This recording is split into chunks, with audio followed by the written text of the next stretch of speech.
#AskWHO. We will also have an audio file from this press briefing later in the day, and transcript as well. You have all received the media advisory that we sent 20 minutes ago. The WHO Director General has decided to reconvene the emergency committee tomorrow. We will have a virtual press conference aiming for 7:30 Geneva time, but you will bear with us if we are a little bit late. So we will be again with you tomorrow evening after the meeting of the emergency committee. But today we are here with Dr.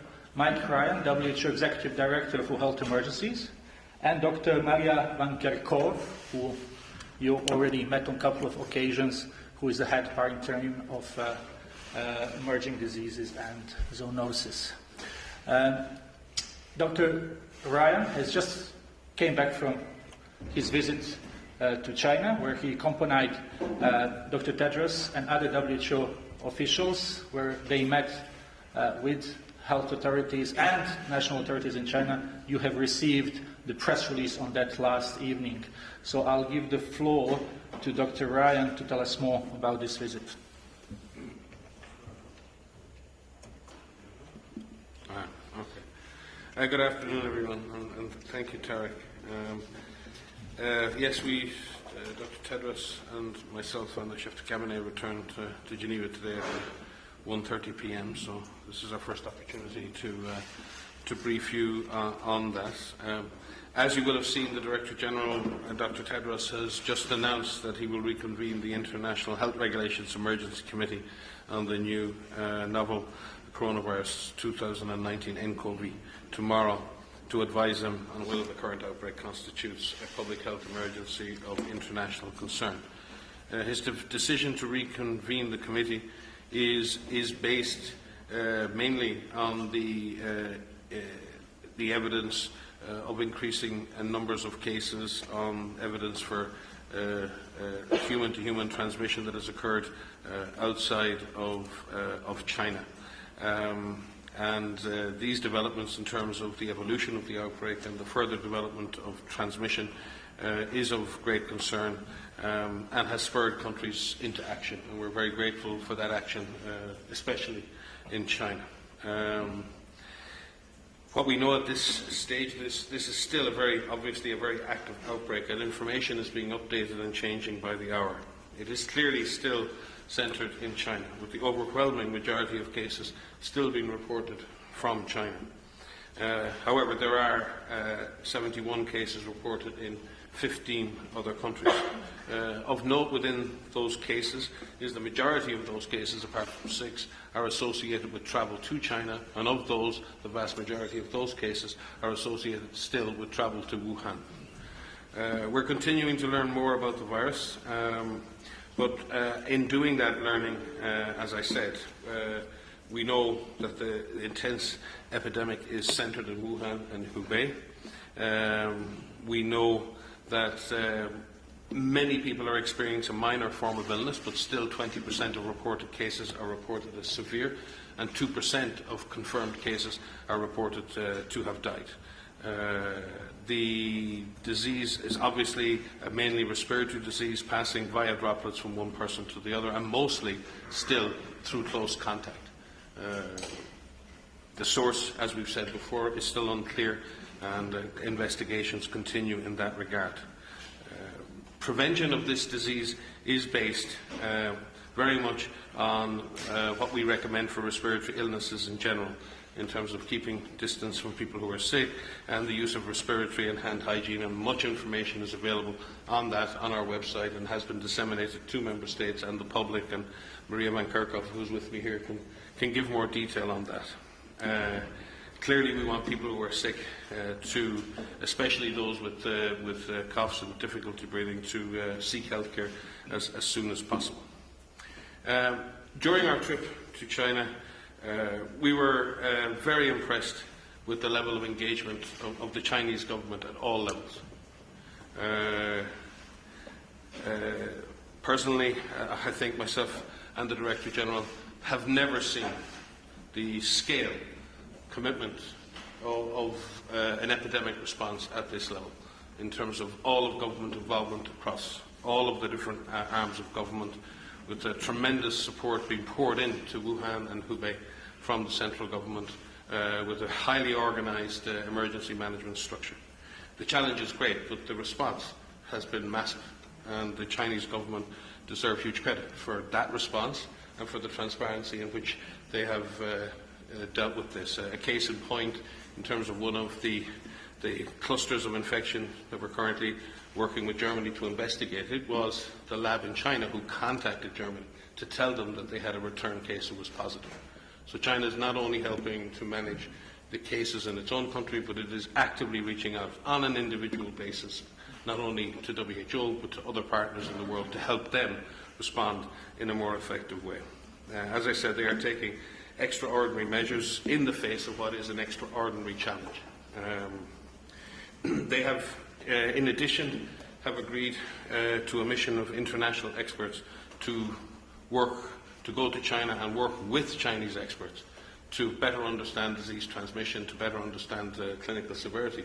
But I might add that Chinese experts are involved in almost, I think, all of our expert networks, and on a daily basis dialing into calls on the clinical, laboratory and other aspects of this. So Chinese expertise and scientific knowledge and understanding of this disease is contributing to the overall global expertise. But we're very grateful that China will invite a team to help work with them side by side to learn more about this disease and learn more about how China is taking action.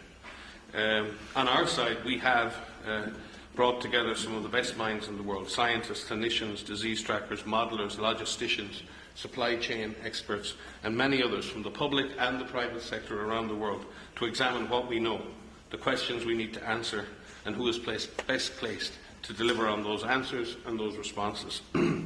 As I said, these networks of experts include experts from China working directly on the response, and that frontline experience, understanding what a frontline clinician in Wuhan is seeing today, is influencing the way in which we can manage potential coronavirus cases tomorrow elsewhere.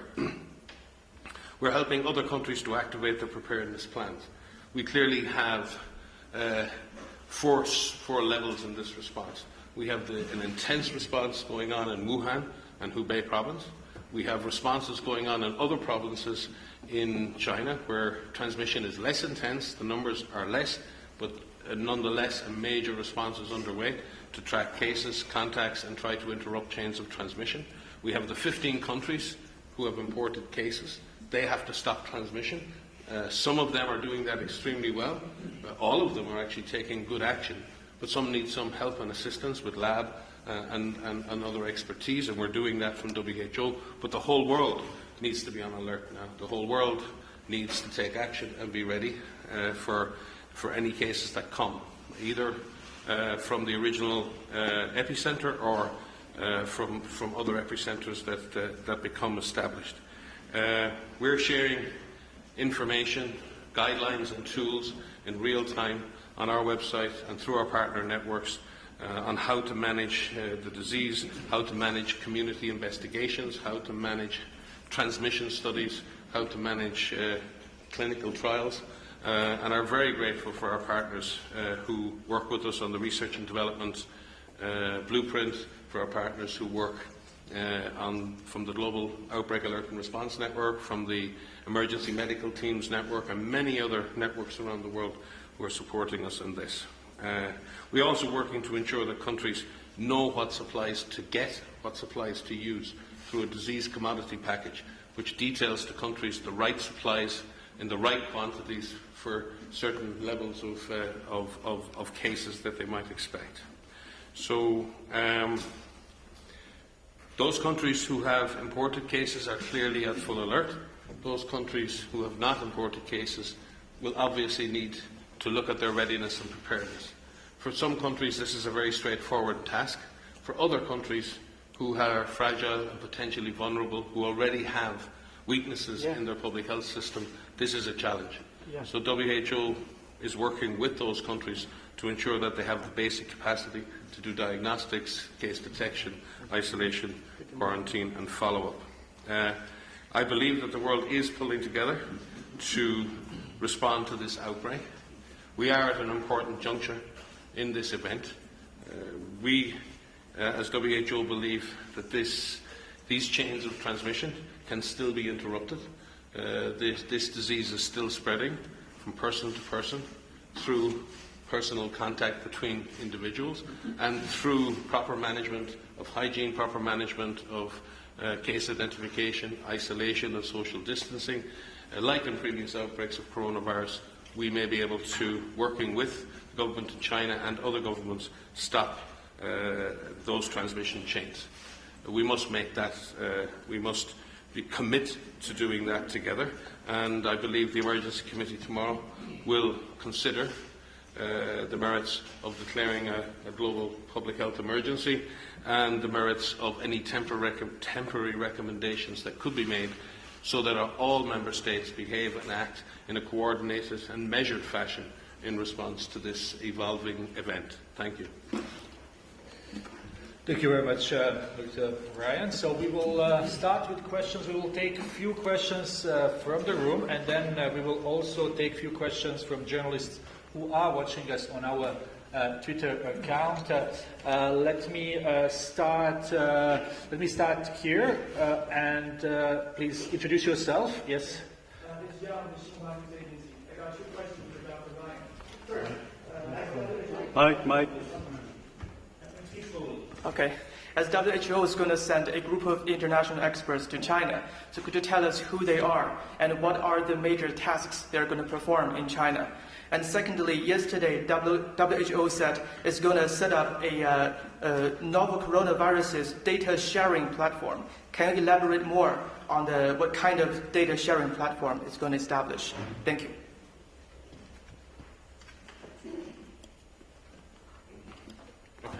I'll pass to Maria on the data sharing platform. There is much data that we need Member States to share with us, and we would like to have that data in the most organised and standardised format that we can. So I'll ask Maria to speak to that. With regards to the expert team that will go, that team is still being pulled together. But let me stress, China is doing the right things, and China is responding in a massive way. This team is, in that sense, if you would imagine, this team is not going to help China or assist China. It's to work in collaboration with Chinese experts to come to a better common understanding of these issues and ensure that the lessons being learned, the science that's being applied, and the evidence that's being gathered is shared with the world. So I think it's very important to understand this mission as not an initiation of a response. The response is fully underway in China. This team is to go and learn lessons, to observe, and to work with Chinese experts to learn as much as we can about this disease in order that other countries may benefit from that. Thank you. So we mentioned yesterday in our SITREP that we will be launching this global novel coronavirus clinical characterization case reporting form.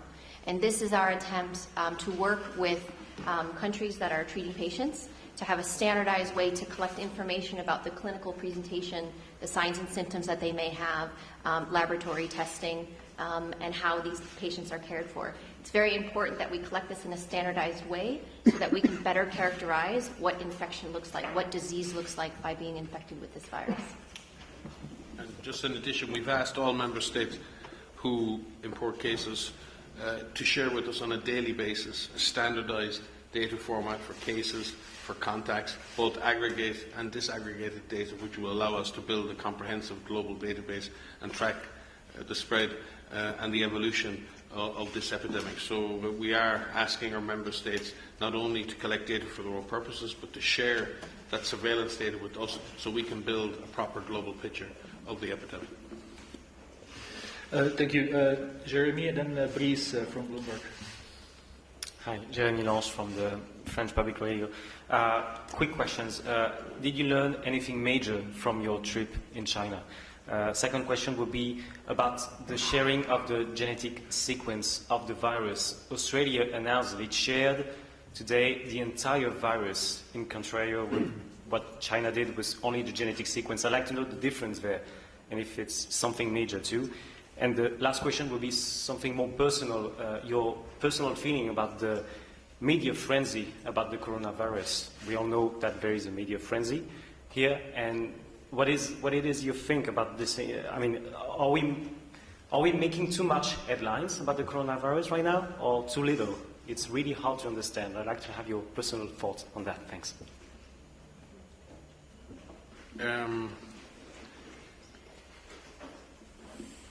I'll take the genetic sequencing one first in the virus, and then the more existential ones after that. Remember in this that China and Chinese scientists probably the most rapid characterization of a novel pathogen in history, and that was shared immediately. Multiple sequences were shared immediately on global platforms, and that is what has allowed a lot of the diagnostics to be developed. The difference and the advance in sharing the virus is that the virus itself allows you to grow the virus. You're able to test in vitro drugs against the virus. You're able to do all kinds of other things when you have the virus. China has isolated that virus, and China is not against. And China is now currently working with partners to see how it can share the virus. There's no obstacle to that from the Chinese perspective. We're already working with Chinese colleagues, and I had direct discussions with the DG and ministers in China on that yesterday. There's no resistance to that happening. We do, though, commend our colleagues, particularly in Australia, in the institute there, the Darley Institute, who are a WHO collaborating centre, by the way, one of our global partners, who've rapidly been able to do that. But other partners have done as well, and Maria may wish to speak to that collaboration around virus isolation and sharing. With regard to what we learned on the trip, I mean, it was obviously a very short mission. But what I took away from that mission was the absolute relentless and focused determination of the government of China to put the health of people in China ahead of anything else at this point, and to take what are significant economic and other hits in order to put the health of people first. And certainly the levels of meetings and the number of meetings and the attendance at those meetings was unprecedented in my memory in terms of a government's commitment to do that. So I don't know if that's a good enough answer. We didn't see all sorts of new data, we didn't see all sorts of new evidence, but what we really got a sense of was that commitment and a laser focus on this being the absolute top priority. With that in mind, we have a chance. Because when a government is that committed, when a government is that willing to be transparent, then we do have a chance. So we have a job to do in China, to support China in doing that. We have a job to do in supporting countries that already have imported cases. And we still have an opportunity to stop this virus. And it may evolve. We have to, and we had the same issues. And unfortunately, my memories go back to SARS. And we had very many of the same questions during the early days of SARS. Can this be controlled? Which way is it spreading? And at the time, I said we have to base our actions on imperfect evidence. There will never be enough information to make a perfect decision, but if we don't make decisions and act, therefore we don't take any opportunity. So this is really where science, public health and policy meet. Can we gather enough evidence and make good evidence-based decisions that are rational? And can we use that evidence to drive a public health strategy that can stop the disease with the minimum impact on society, the minimum impact on economy? And can we balance those two things? Because we have to, and this is coming to your question on the media issues around the world. Of course people are concerned. Why wouldn't people be concerned? A new virus has emerged. We don't have a therapy. We don't have a vaccine. That disease has emerged across the species barrier. It has spread and caused a major epidemic in China. That's a concern. And people shouldn't be criticised for having that concern. But I do think we need to also focus on what to do. In a crisis, it's very easy to sometimes I've called it the something must be done club, where people say something must be done. Well, unfortunately, we don't have the opportunity to say something should be done. We must decide what needs to be done, and we must get on and do it. And can we find a way to make that happen? And we need partners in the media to work with us in that. Effective risk communication is the most powerful tool we have at our disposal right now in the absence of vaccine, in the absence of drugs. And our colleagues in the media are a channel to populations. You also are there to keep us accountable, and that's a very important part of your job. But you also communicate with vulnerable people who can protect themselves. How you choose to communicate risk is very important. So it's a challenge to you as well as to us. How do we do that together? How do we share rational information on the risk, rational information on how to manage that risk, while also holding authorities and institutions to account for doing that properly? And there are no answers to that, and maybe I'm giving you a very philosophical answer, but I've been around this track so many times that is essentially the balance we have to find between the communications and media community and ourselves. And maybe Maria can add on the sequencing, because it is important to understand the extra advantages that virus sharing gives you over sequence sharing. Yeah, just to complement what Mike has said, the rapid sharing, I mean, when we say rapid, we mean days. I mean, the availability of having a full genome sequence of a novel virus available to the public to be able to develop diagnostics, to be able to diagnose patients in other countries is unprecedented. The world is on alert, and the fact that they had these sequences available made them able to use PCR testing, use full genome sequencing to identify these cases quickly. So this is why we are seeing cases, why the evolution of this is so quick, and this is a positive. And just to say, with regards to the virus sharing, it is essential that viruses are shared so that the further development of diagnostics and serologic assays, so that the further development of therapeutics and vaccines can continue. Thank you very much, Maria. Just to let you know that WHO Director General, Dr. Tedros, is joining us shortly. So if you have some questions for him, just wait for that. Brice from Bloomberg, and then Stephanie, and then we will go to a couple of questions from journalists watching us on WHO Twitter account. Brice, please. Thank you for your comments. I just wanted to follow up on the transparency question. Can you provide some clarity as to why information about the disease was suppressed around the time of this month's legislative meetings in Hubei province? And as a follow-up, do you believe this has had an effect on China's response to the growing epidemic? Thank you.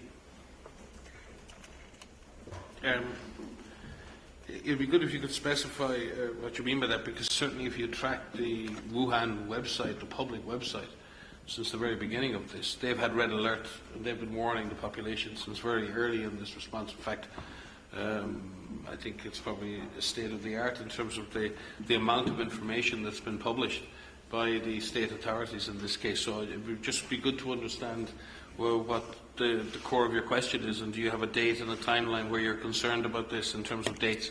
Yeah, it was the province's CPP-CC Congress meetings from January 11th to the 17th. But my understanding is that the information around the epidemic was being tracked right from the 1st of January. So we can come back to you afterwards with some of the numbers, but certainly the government authorities in Wuhan were publishing daily numbers since the early part of the year and had issued major alerts to the population in advance of that, in advance of those dates you mentioned. We can go through some of the dates with you, but it's... Well, more broadly, would you say that you believe that China has been transparent about this disease, and do you think the infection controls are adequate? From my perspective, China has been very open in reporting its cases on a daily basis to us. We've seen no obvious lack of transparency. But when you speak about that in general, we can see issues with transparency around the world in terms of cases being reported of anything. But I would see in this particular case a huge difference, and I was involved in 2002 and 3 in SARS, and I can tell you from direct operational experience, that there is no comparison between the behaviour of China then and the behaviour of China now. Countries are always sensitive, and I would point you to any of the other surrounding countries that have imported cases, including some very large ones. They're always sensitive about sharing information about new diseases. And in fact, some countries have laws that don't allow them to do that because there are issues around the national security.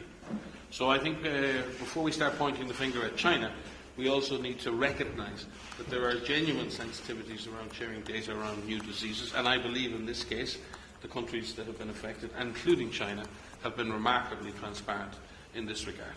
Thank you. Thank you very much. I'll give the floor now to Dr. Tedros, WHO Director General. Denis? Apologies, we were supposed to come together actually, all of us. But I was in a governance meeting, our PBAC. So that's why I'm late, but I'm glad you continued. So some of the things I say could be a repeat because I didn't know what Mike said or what Maria said, and I hope you will bear with me. As you know, we have just returned from China, and yesterday we had the opportunity to meet with President Xi Jinping, Minister of Health Ma Xiaowei, and Minister of Foreign Affairs Wang Yi. Prior to my visit, I was in almost daily contact with Minister Ma to discuss the response to the outbreak and how WHO can support, because we need to focus on the epicenter of the outbreak. Managing the outbreak at the epicenter helps us from the outbreak spreading to the rest of the world. And during my visit, we had a series of very candid discussions based on mutual understanding. Our discussions focused on continued collaboration on containment measures in Wuhan, public health measures in other cities and provinces, conducting further studies on the severity and transmissibility of the virus, and sharing data and biological material. I was very encouraged and impressed by the President's detailed knowledge of the outbreak and his personal involvement in the response. This was for me a very rare leadership. In his words, the measures they have taken are good not only for China, but for the rest of the world. Premier Li has also been on the ground in Wuhan to understand the outbreak and direct the response. China's efforts to contain the outbreak at the epicenter have been essential for preventing the further spread of the virus. China identified the pathogen in record time and shared it immediately, which led to the rapid development of diagnostic tools.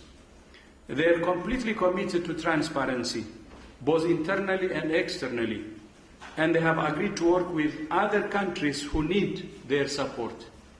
For example, the cases in Germany reported yesterday originated with a Chinese woman who traveled from Shanghai to Germany for professional purposes.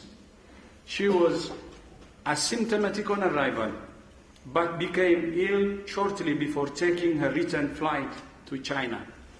After her return to China, she was tested and found to be positive, as were her parents, who had visited her from Wuhan prior to her departure. Chinese authorities immediately notified their counterparts in Germany, who were able to take prompt action. This example is a good illustration of how China is engaging with WHO and other countries based on the principles of solidarity and cooperation to address a global health emergency.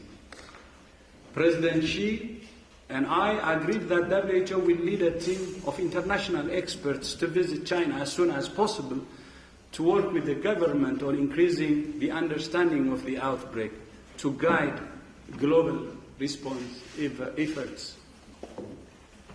In total, as you know, there are now 6,065 confirmed cases, including 5,997 in China, representing almost 99% of all cases worldwide. 132 people have lost their lives to this outbreak, all of them in China. Our thoughts are with their families. But outside China, there are only 68 confirmed cases in 15 countries, which is 1% of total, and no deaths. The vast majority of cases outside China have a travel history to China or contact with someone with a travel history to China. There are signs of a few cases of human-to-human transmission outside China in 3 countries, which we are monitoring very closely. The fact that to date we have only seen 68 cases outside China and no deaths is due in no small part to the extraordinary steps the government has taken to prevent the export of cases. For that, China deserves our gratitude and respect, and they're doing that at the expense of their economy and other factors. WHO is monitoring this outbreak every moment of every day. We share the concern of many people who are worried for their own health and that of their friends and family. The emergence of any new pathogen with the potential to cause severe illness and death is of grave concern and must be taken with utmost seriousness. This is exactly what we're doing. Now more than ever is the time for being guided by the science and making rational evidence-based decisions. We're working closely with public health authorities in each of the affected countries to track the spread and virulence of the virus, and we're providing guidance on countermeasures to protect public health. The continued increase in cases and the evidence of human-to-human transmission outside China are, of course, both deeply concerning, although the numbers outside China are still relatively small. They hold the potential for a much larger outbreak. I have therefore decided to reconvene the International Health Regulations Emergency Committee on Novel Coronavirus 2019 to advise me on whether the outbreak represents a public health emergency of international concern, and to seek their recommendations on how best to protect people all over the world, while recognizing what China is doing. Very serious measures, and we can't ask for more. We understand the vital importance of keeping member states fully briefed to ensure the recommendations of the committee are implemented consistently. We are therefore also proposing tomorrow briefings to member states. So thank you so much again for bearing with me, and apologies for joining you late. Thank you. Thank you very much, Director General. So we are getting lots of questions online. Some of them have been already answered, so we will try to take some of those a little bit later, those that have not been touched upon yet. But now we continue from the room. First Stephanie, then Nina, and then John, and then we will go online. Yes, thank you. Good timing, the Director General. Perhaps this is best for you if you have your earphone, maybe.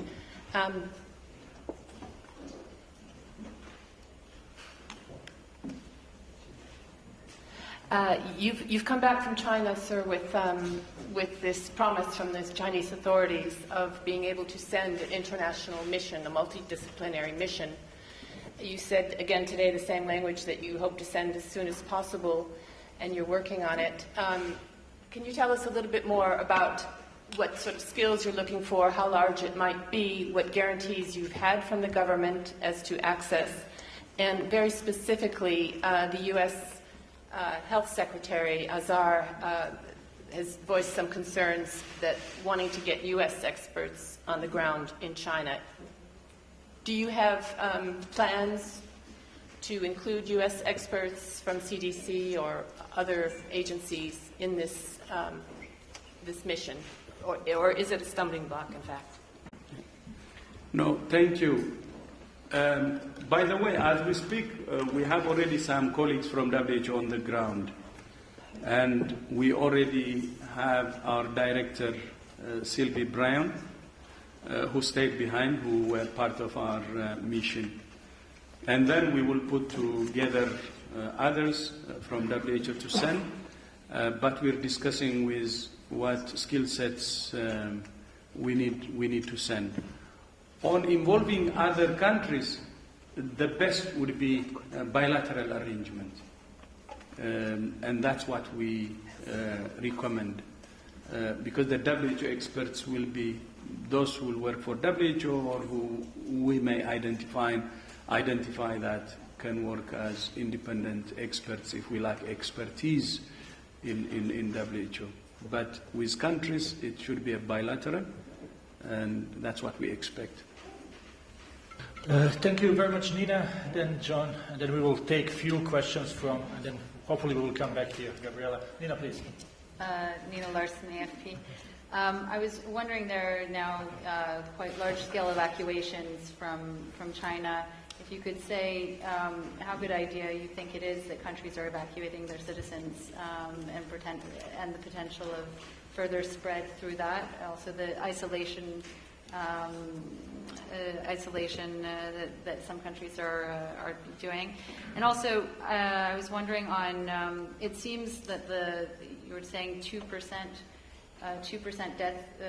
deaths so far. It sounds a lot less serious than perhaps than a regular flu. Could you just say something about that, and also about inclusion of Taiwan in the emergency meetings? They're complaining that they're being excluded, and doesn't that leave the possibility that there will be a blind spot that the virus could spread in Taiwan without if they're not included in the discussions? That's many questions. Yeah, so we'll take them from the bottom up in terms of experts from China, Taiwan, or Taipei municipality. We have Taiwanese experts involved in all of our consultations, the clinical networks, lab networks, and others. So they're fully engaged and fully aware of all of the developments in the next and Maria can speak to that. And Maria can speak to you in terms of the death. 2% case fatality is still a tough case fatality when you compare it to the case fatality for seasonal flu or other things. It's the interaction between the attack rate or the transmissibility of the virus and the severity that give you the outcome. A relatively mild virus can cause a lot of damage if a lot of people get it. And this is the issue at the moment. We don't fully understand either of those parameters well enough to be able to make accurate predictions. There are many models and scenarios, but until we better understand that, and that's maybe coming back to what Dr. Tedros said about having a further collaboration with Chinese authorities and having teams on the ground to work with them to better understand that. But Maria may wish to speak to the CFR specifically, and maybe more to the Taiwanese experts we have. Yeah, what I can add to that is what we can say to date is how many people have died out of those that have been reported to us. And I think it's very early to make any conclusive statements about what the overall mortality rate will be. This number may change. Surveillance is increasing within China, but also globally. And so when you look at how many people have died, you need to look at how many people were infected. And that right now, we don't know that number. So it's early to put a percentage on that. So what we want to focus on is how many have died from how many have been reported. We have engaged all countries that have cases to be involved in our expert networks globally, in addition to experts from around the world who work on flu, who've worked on SARS, who've worked on MERS.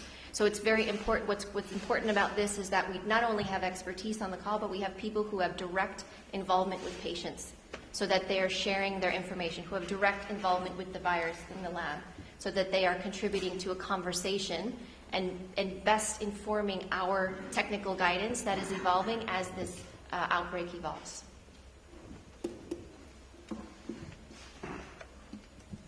So I will take on the evacuation. Of course, decisions on evacuating citizens is up to the countries. But one thing WHO advises is that they have to prepare themselves if there is importation of cases. So they need to really have a thorough understanding, comprehensive on their actions. Thank you.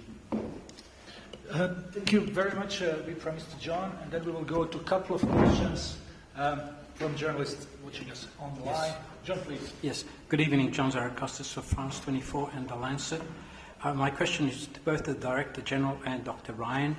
Dr. Ryan, last week you mentioned you hoped that you would be getting desegregated data from China. Are you receiving that data now? And based on the data that you're receiving from China, what percentage of the cases reported to WHO are asymptomatic? And how much is that worrying you, given the recent case in Germany? Just to say that this is one of the most common questions we have received from our journalists online, and that's a possibility of having asymptomatic cases being infectious. Number one, it is very difficult to work out from routinely reported data in an epidemic the asymptomatic transmission. That requires very specific household studies, only a few of which have been actually carried out. It would be impossible to determine that from the day-to-day reporting. We are receiving a detailed daily epidemiologic report from the Chinese authorities, in fact, sometimes twice a day. And we have received in advance of the Emergency Committee last week a detailed disaggregated database that allowed us to carry out very similar analysis to what the Chinese have done. And they have undertaken to share a similar disaggregated database with us in advance of the Emergency Committee tomorrow, and we're hoping to receive that this evening, which will give us another full week's data of disaggregated data. And that's very important that we do receive that, and I've actually personally been in touch with our office in China this afternoon to ensure that we receive that, so we can have a parallel analysis in advance of the EC tomorrow. Thank you very much, Dr. Ryan. So we will take a few questions. I think this last question has answered questions from Euronews, Oliver Miocic, Carly Weeks from Canada, Globe and Mail. We answered a question from James Gallagher from BBC on a death rate. Helen Branswell had a question on infections within healthcare facilities. Do we know much about it, or it's mainly community infections? Maria?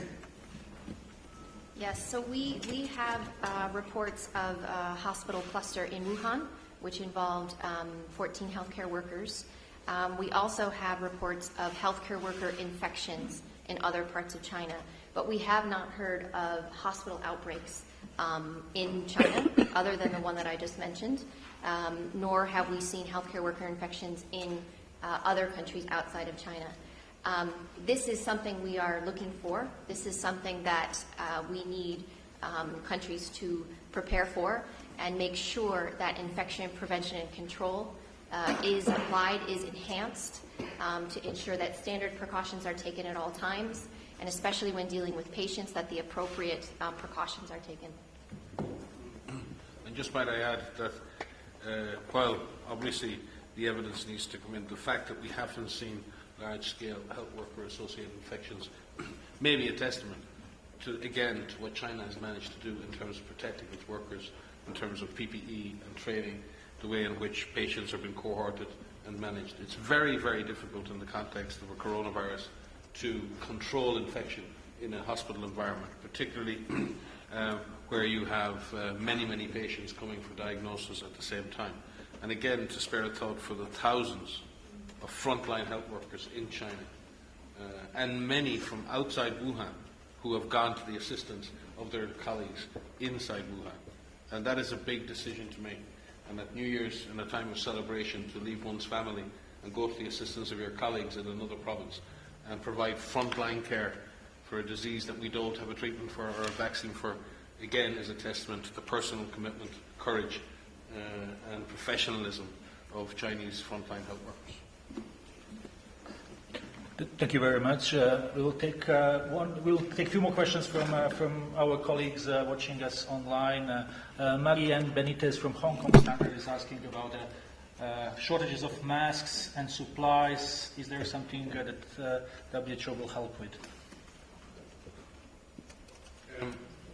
Yes, we are working very hard on that. China itself is ramping up its own supplies, and we are, as I said, in addition to issuing the disease commodity profiles packages that allow countries to plan and purchase, we are working with the broad pandemic supply chain network. And interestingly, over the last 3 years, we've been working not only with the public sector, but with the private sector and the World Economic Forum and many of the largest suppliers in the world on an actual collaboration between the public and private sector to ensure that the most essential supplies in an epidemic situation are prioritised for those countries and those individuals and those services that need them most.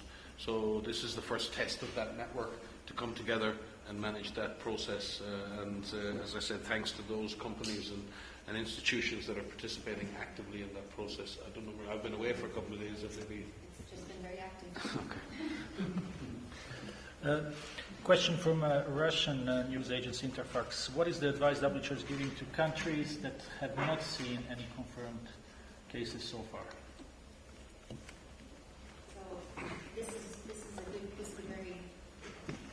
this is an important question. So our guidance is for all countries, and what we are providing guidance for is to be able to quickly identify cases, and in doing so, identify, isolate, and care for those patients, making sure that they have the most optimized care once they are identified, making sure that there are laboratories that can help diagnose if they can't diagnose themselves, making sure that we limit human-to-human transmission, not only in healthcare facilities, which I mentioned previously, but also amongst close contacts, like families, for example, making sure that there isn't onward spread, making sure that we are addressing critical unknowns. And like Mike mentioned just mentioned earlier, there are specific epidemiologic type studies, clinical studies that need to take place so that we can better understand and characterize the transmission characteristics of this virus, the clinical severity of this virus, and other characteristics so that it best informs our practices. Making sure that governments and ministries and media communicate the risk, communicate this responsibly, making sure that we counter any misinformation. I'm sure you have seen that there's a lot of misinformation that's out there, and some of that could be quite dangerous. And so all of our guidance is really focusing on limiting human-to-human transmission, isolating patients and cases early, making sure that that detection takes place, caring for them optimally, and preventing any further onward spread and international spread. Thank you. We'll take two more questions, and it's for you, Maria, again. I think it's important that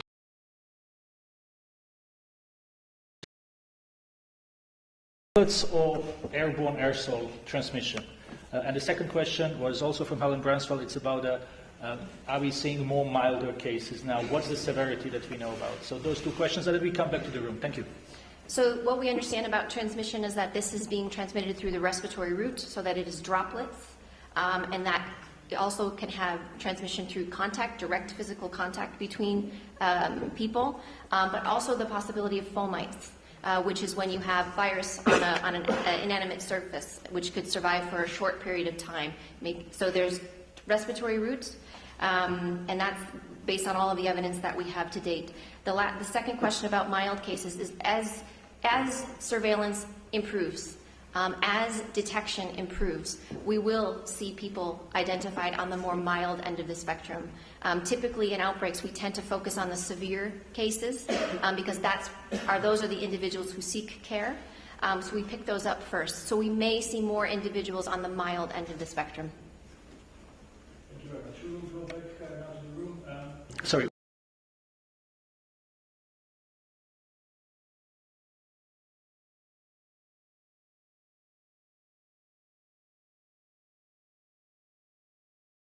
Reuters live service.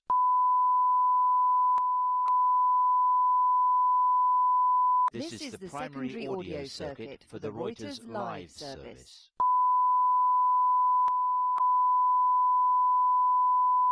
This is the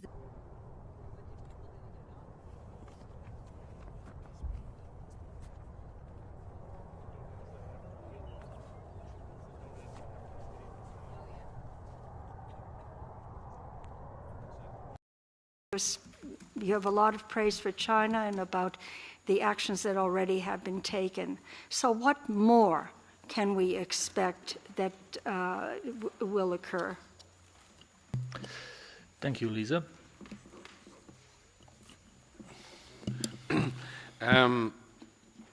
Yeah, I mean, coronaviruses spread relatively easily between people, but our previous experience is that with adequate public health intervention and measures, both at community and hospital level, they can be stopped. But there are aspects of this epidemic, as you said, Lisa, that are worrying. The acceleration in cases, that rapid acceleration in cases, is of concern. And in a sense, is why the DG is bringing back the emergency committee to consider tomorrow. But having said that, we don't know the originator events here. We don't know that there weren't multiple spillover events that occurred that are driving the infection. We don't know what the amplifiers were originally in Wuhan. So without understanding that, it's very hard to understand or put into context the current transmission dynamics.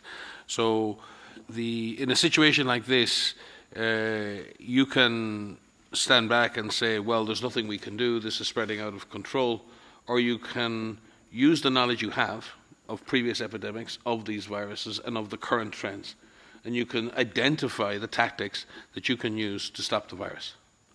If you don't choose to do that, and if you choose to stand back and watch and observe, then it will unfold as it unfolds. And when people talk about R0s and transmission dynamics and all of that, they talk sometimes as if that's an abstracted concept. Well, in reality, you can affect those numbers by what you do. The R0 that everyone talks about can be affected by human activity for the negative and for the positive. And therefore, what we need to do is decide collectively, as nations and with China, what is it we do next? And that's the discussion amongst the emergency committee is all about. What are the recommendations now to further enhance the international response? It's not before nothing is happening and after everything is happening. There is an awful lot happening right now. But does the international community need to consider more measures, more public health intervention, further enhanced cooperation and collaboration? And if you're going to move to developing vaccines and therapeutics, this is complex business. This requires a huge investment. This requires a global collaboration of the public and private sector. And we need to be able to leverage that. So there are things that a concerted discussion with the emergency committee can deliver. But the first thing, obviously, which the committee will need to consider is whether it considers that the criteria have been met and we are dealing with a public health emergency of international concern, and advise the DG to that effect. The other advantage sometimes of having an EC process is that you can align the measures being taken by many countries at the same time. You will have noticed that many, many countries around the world are taking various measures at borders and travel. 194 countries implementing unilateral measures based on their own individual risk assessment is a potential recipe for disaster, at least politically, economically and socially. So ensuring that all measures that are being taken that affect travel, trade and economy are based on rational public health evidence is very important. And again, the IHR is a framework that allows that to happen, and it allows public health evidence and public health thinking to drive what are the measures that must be taken to minimize international spread while also minimizing the impact on travel and trade. And that is essentially at the heart of what the IHR is about. Sometimes we get this binary fake, no fake, and this turns into this existential, again, argument. It's a process. It's a framework through which countries have agreed to cooperate with each other to advance the fight against a rapidly developing infectious disease. And I believe it still is highly relevant, and tomorrow's discussions will advance that. DG? No, I fully agree with what Mike said. I don't want to repeat or add to that, except just one issue. You know, the IHR now is fake, no fake. Either green or red. I think we have to now revise that. And it would be good to have the green, the yellow, and then the red. Something in between. You cannot have like yes or no. There could be some intermediate situation. So we're considering that. We have already consulted some experts, international, inside WHO and outside, and we hope that will address some of the controversies you see. We should declare fake and we should not, so nothing in between. I think the traffic light approach would really help, because the yellow would be a warning and some stage where there is, a status that could be, serious enough, but not really red. So that's the only thing I would add, but the rest is has already been said. Any recommendations from the emergency committee will help us to be better organized. Thank you. Okay, we will have 3 more questions here from the room. Jamil, Gabriela, and then we go to turn back here. Jamil, please. Yes, Mr. Tedros, Jamil Shadi from Brazil. Not in case of the Chinese situation, but maybe many other countries would request your aid, including financially. Are you already in talks with the World Bank, with other institutions, basically on a financial package or mobilization of funds in order to deal with this situation? And secondly, you were a minister. You know very well, sir, that everything is political. There's nothing purely rational, sometimes rationality is political. My question, do you fear that politics and international politics at this moment will somehow limit your capacity to act? Thank you.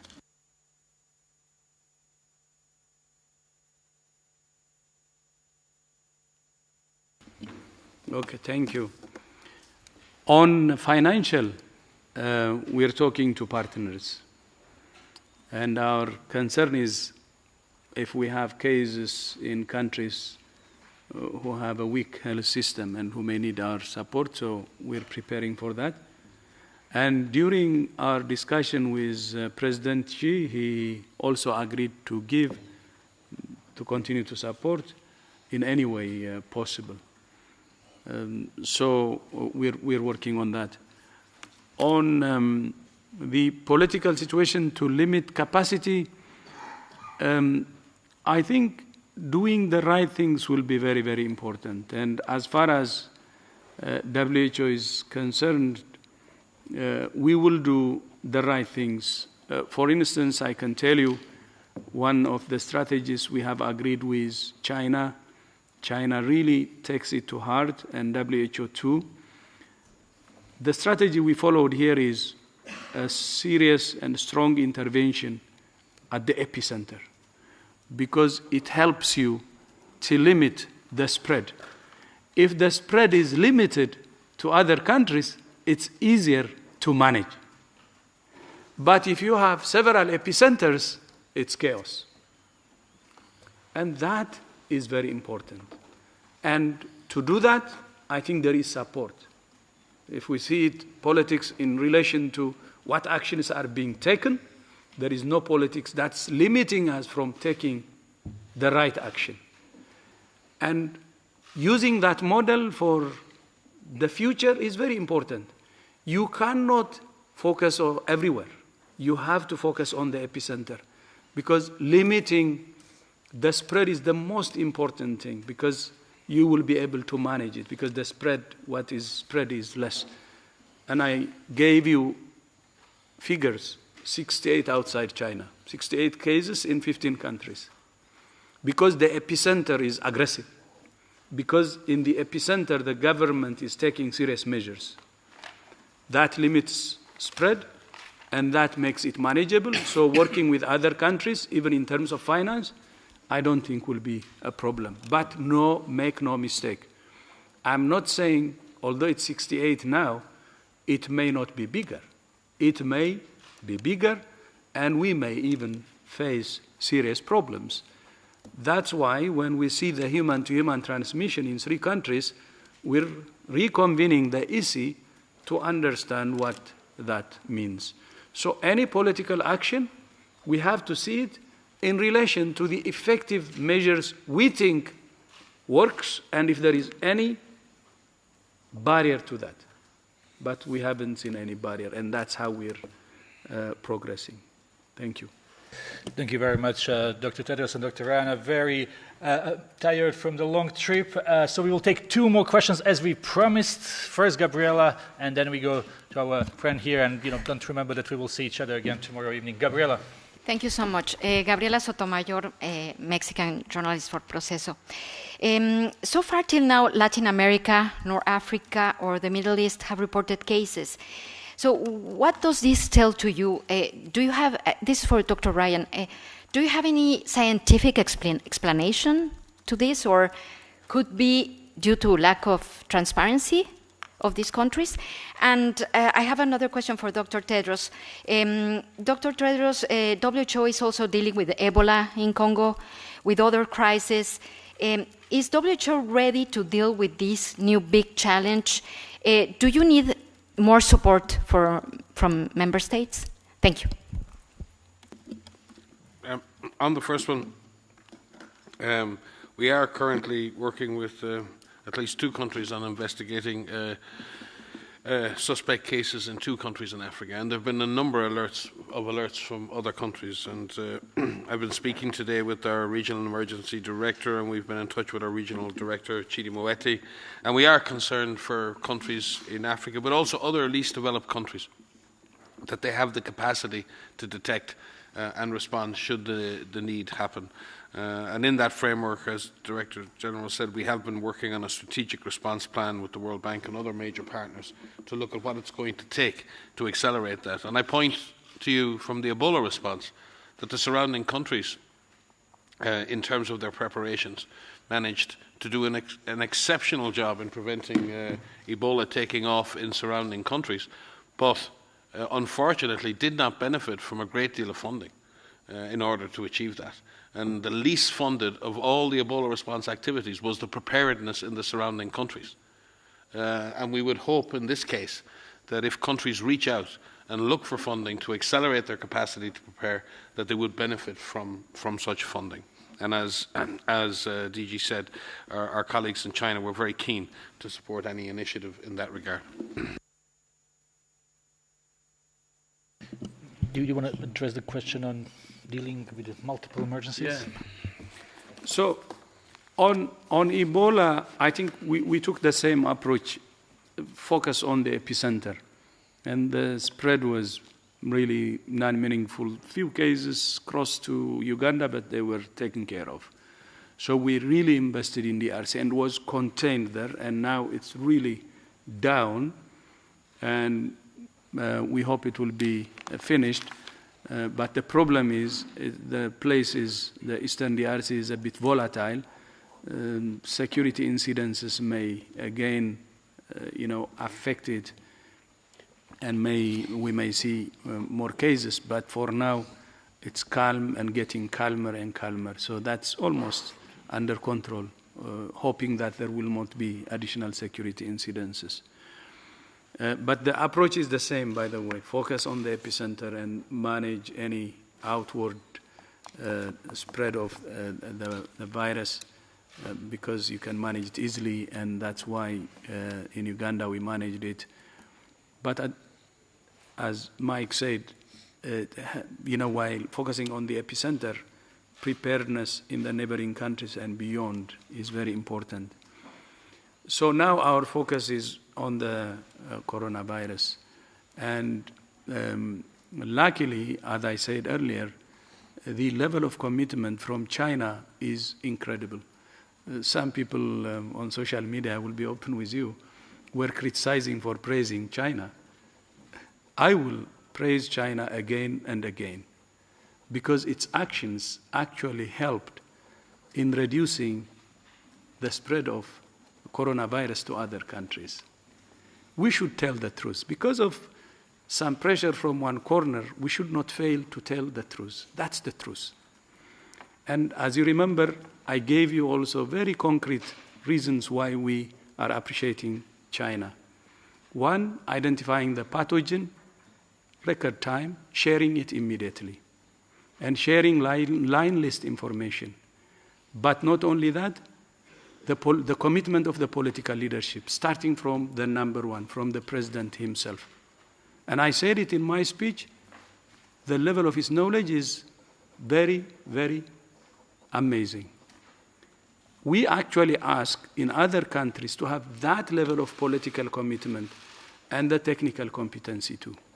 That level of political attention. And I would be happy to say it again and again.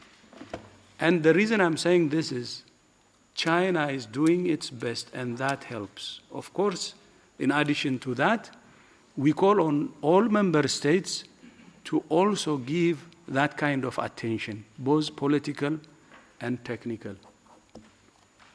Both political and technical. And that can help us to prevent the spread of this virus and control it as soon as possible. But having said this, considering the last few days' progress of the virus, especially in some countries, although the number is 68, and especially the human-to-human transmission in 3 countries, worries us.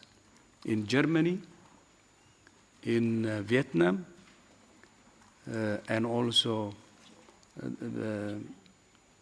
Japan. These are the 3 countries where we have witnessed human-to-human transmission. If this gets into a country with weaker system, then that could be problematic. And as you said, the mobilization of member states, the support from member states is very important. But each member state committing for its own first, and then applying the principle of solidarity and cooperation. Because the most important principle in addressing this global problem is by upholding the principle of solidarity and cooperation. And it starts from sharing information. When a case crosses to another country, the country of origin should notify the country which is going to be affected as soon as possible. So the solidarity and cooperation starts from sharing sharing information. And that's what we call on countries to really make sure, to really share information real time. And that will protect them and protect their neighbors and beyond. Thank you very much. Sorry, can I just add, because I think it's important when the speaker asked about WHO's capacity to cope with all of these demands, and it's the capacity to cope with the emergency demands. And it has been tough, and it is demanding, and Ebola, coronavirus, Syria, Yemen, and all the other epidemics and natural disasters. We're seeing the impacts of climate-mediated disasters, Mozambique last year with the floods, cholera outbreaks. So the convergence of climate, conflict, population density, population movement is driving a new wave of emergency events. The WHO and Dr. Tedros, in creating a preparedness division within my programme, is fundamentally addressing the fact that we must get better ready for that. Just responding is not enough. So an ounce of preparedness is worth a ton of response. And I have said to you of the core press corps here many times that you don't get too many people coming to press conferences on preparedness. And that's maybe one of the issues, that people only really consider preparedness when we're faced with a fire, with a crisis.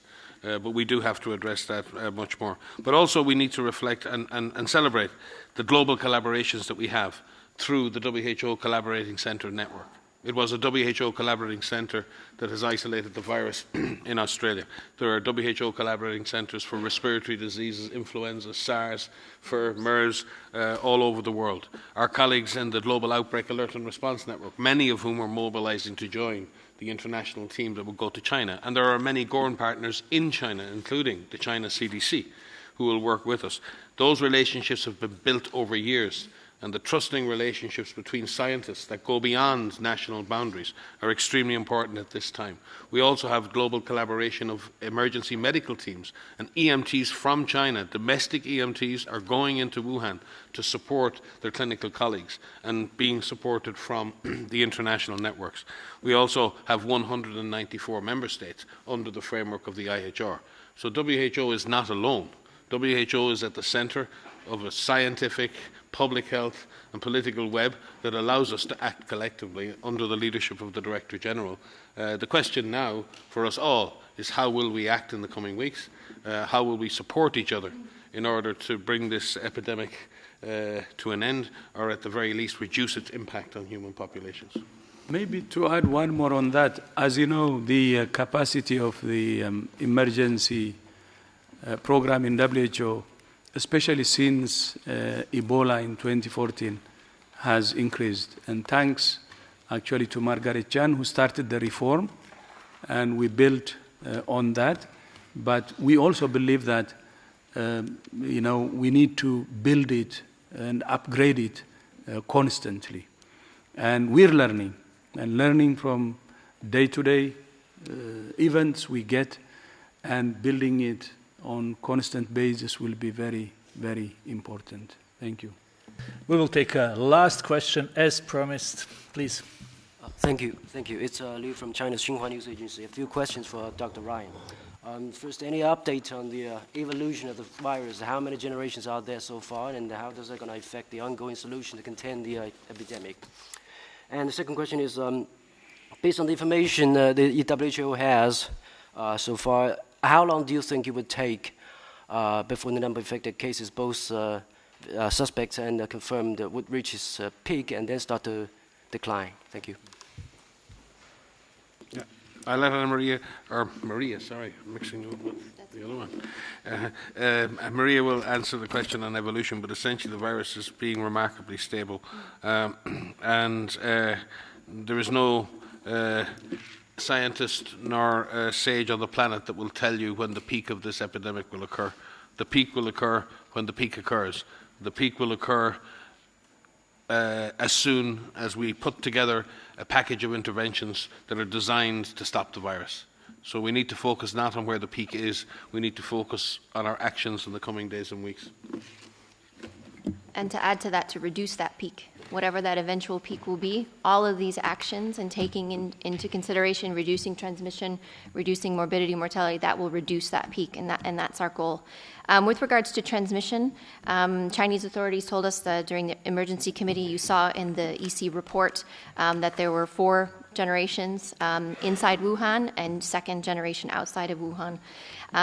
What we need is more information on that in terms of the investigations and how, when a case is identified, how they're doing their contact tracing, how actively they're looking for individuals in additional cases. Outside of China, we have seen some example of human-to-human transmission, as Dr. Tedros mentioned, but it's been very limited so far. In terms of the virus evolution, we have a global network of scientists, virologists who are looking very closely at these sequences that are becoming available, comparing those sequences to other coronaviruses that are available, and as Mike said, very stable. What will be very interesting to see as more sequences become available, how we look at the phylogenetics of this, and we actually trace back, we look back in time to help us better understand where this virus came from and why this outbreak happened when it did. Thank you very much. I wish to thank everyone in the room, everyone who was watching us on our Twitter account. I really invite you to let Dr. Ryan, Dr. Maria, and Dr. Tedros get some rest. We will see each other again tomorrow at around 7:30 at WHO building for those who are here in Geneva.